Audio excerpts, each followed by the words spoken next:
Thank the mayor and the U.S. Attorney for those kind words.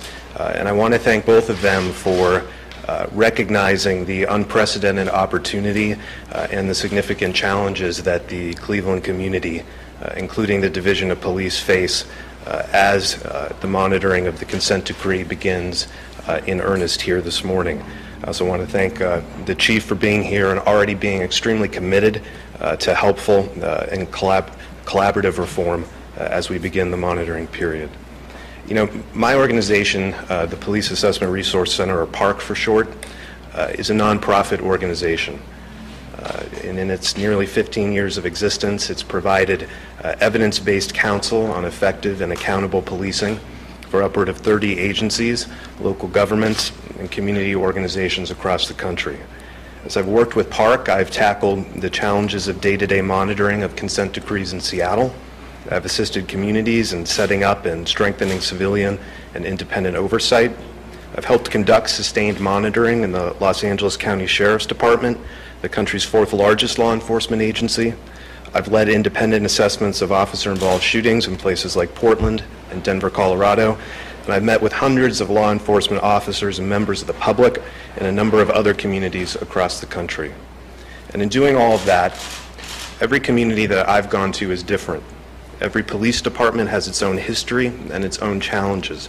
And every community has its own deeply held convictions about how it wants to be policed. So despite the experience of me and this monitoring team, we are not coming in with a cookie-cutter approach or a set playbook. However, there are some basic tenets that I have and this team shares that I hope will become evident in Cleveland quickly. The first is the ironclad belief that the bedrock of this consent decree is a strengthened and responsive relationship between Cleveland's diverse communities and their police department. The agreement that the City and Department of Justice have put in place in Cleveland is far-reaching in scope, but very specific with respect to what needs to be accomplished here. And when you add up all the specific reforms necessary, the consent decree ultimately must drive an investment in a new shared vision for policing in Cleveland, where the police and community do not view each other as them, but rather as us. A second underlying tenet is that policing in Cleveland must be effective. It must be safe for officers and the public.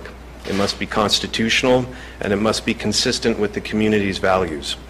I do not believe the people who suggest that these things are somehow mutually exclusive, and neither does the consent decree, because effective, safe, constitutional policing consistent with community values are the goals articulated in its very first sentence. I've had the good fortune of working closely with many public servants of all ranks who are selfless, dedicated, and noble. I've spent countless hours patrolling high crime areas with officers, and I've worked with command staff, worrying about how to support their officers and communities with limited time and resources. The implementation of the consent decree is going to change some ways that things are done at the Cleveland Division of Police. But one thing that will not change in this process is the commitment of all of us involved to ensure that officers are safe and that officers in turn keep Cleveland's communities safe. The challenges that will need to be faced head-on in this process are significant.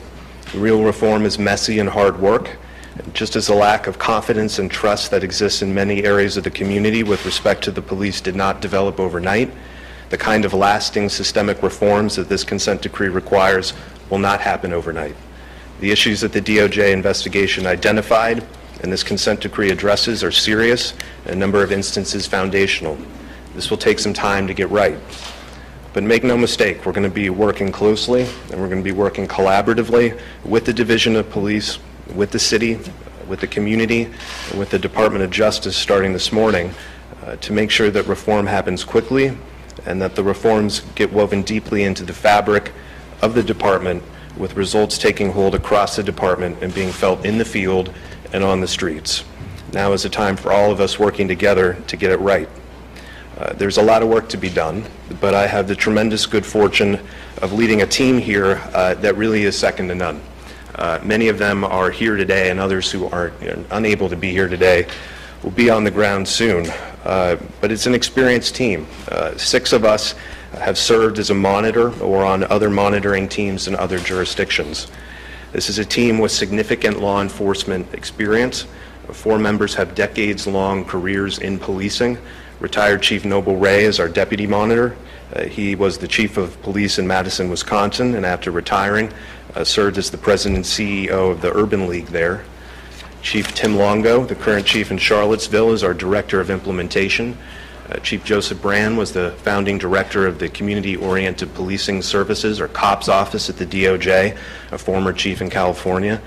And Captain Scott Sargent of the LAPD was a key figure in driving that department to comply with the use of force reforms required by a consent decree there. Several other members of the team have worked in civilian capacities in law enforcement agencies. This is also a diverse team, diverse in terms of race, in terms of age, background, experience, and geography. We have 3 folks from right here in Cleveland, Charles C. and Timothy Tramble, as well as Aisha Bell Hardaway, who's a professor of law at Case Western. Those folks have already started working closely with Chief Ray and with me on ensuring that the monitoring team's engagement with the community as we begin this process reaches deep into communities that have not always had an opportunity to have their voices heard or their input be part of the reform process. We have a police psychologist who spent years working with law enforcement as a deputy superintendent for administration in the Chicago Police Department. We have the director and chief counsel of a major police union in Illinois, and we have other subject matter experts in organizational change, community engagement, and police operations. It's important as we begin here today for folks to get to know who we are, but also get to know who we are not. We are not here to run the police department. I'm not the chief of police, I'm not the mayor, I'm not the city council. At the same time, we're not the Department of Justice. Instead, I'm an independent monitor and an agent of Judge Oliver. And as a lawyer, I take on that role with the utmost of respect and seriousness. Ultimately, this team is charged with overseeing implementation of the consent decree, gauging how the department is doing and complying with all that it requires, and helping the court and the parties to the litigation determine whether the decree's requirements are actually taking hold in practice, in the real world, in the Cleveland community. Nothing more, but nothing less. We will call it as we see it, and we will endeavor to be as open, candid, and transparent with everyone in this process as we possibly can. We will not be passive bystanders. We will not sit back, wait for months to pass as the chief and the department spend time and money doing things that they believe further progress, and then say that something isn't wrong or isn't quite good enough. We'll instead be collaborating closely with the department and the community from the start so that expectations are clear and so that everyone shares the same understanding of what constitutes success. I've sometimes compared consent decrees to being a little bit like emergency open heart surgeries for police departments. Nobody goes into it lightly. You go in with a clear sense of what needs to be fixed, and you stay not one moment longer, but not one moment sooner than is necessary to really address the underlying problems. But where that analogy breaks down is that it's going to be Cleveland. The men and women of the Division of Police, including its patrol officers, command staff, union leadership and union members, political leaders and city government, and the Community Police Commission and community in all of its other manifestations and forms. It's going to be Cleveland that will ultimately need to own the process and seize the opportunity and come together to accomplish some difficult work. I wouldn't be being honest if I didn't say that we're going to encounter some challenges from time to time and probably have some disagreements. Passion and professional tension are good things. But my commitment and this team's commitment is that we will never stop listening, never stop attempting to bridge divides or disagreements when it's possible, and never stop trying to drive progress toward greater reform, enhanced accountability, and increased public confidence and trust. We're going to get started right away. We are leaving here to meet with the Community Police Commission, with CDP leadership, police union leadership, several other community groups, and rank and file officers. We're itching to get out of conference rooms and meeting rooms and visit with the officers in the departments, ride along with some officers and get a greater feel for the department. And we're looking forward to meeting folks in the community where they live so that we can talk about the issues and challenges that they see and have experience with respect to the police.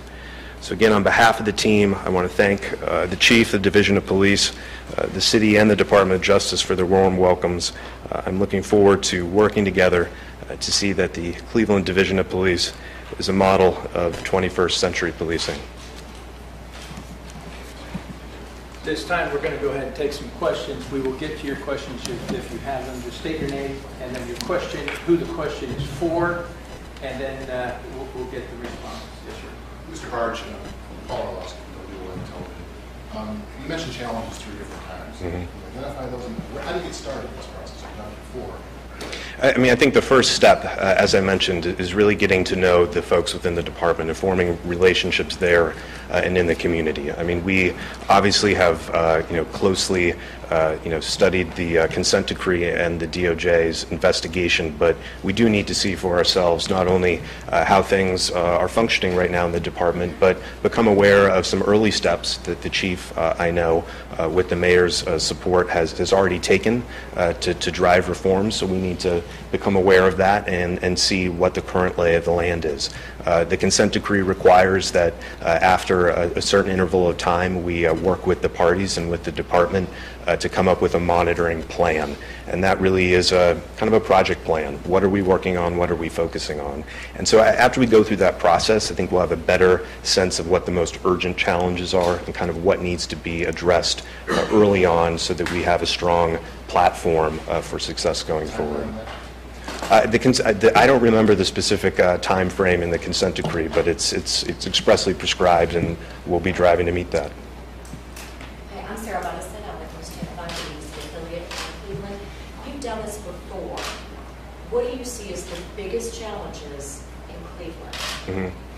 I think anywhere that you go, nobody likes to have someone standing over their shoulder checking in on how they're doing. And I understand that, and the chief and I have already talked about this. We're going to try to be as collaborative with the rank and file, with the command staff, with the chief, and with the city as we can be, so it does not feel as though Big Brother is looking over their shoulder constantly.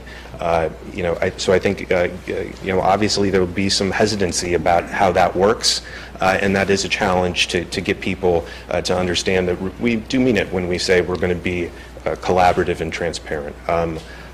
As I started to articulate in my remarks, having the community understand that we really want them to be a part of this process and receive in real time their input and their concerns, but also for them to understand that we have some constraints in our role. We're not the chief. We're not necessarily the person they can run to and say, my son got hassled on the street.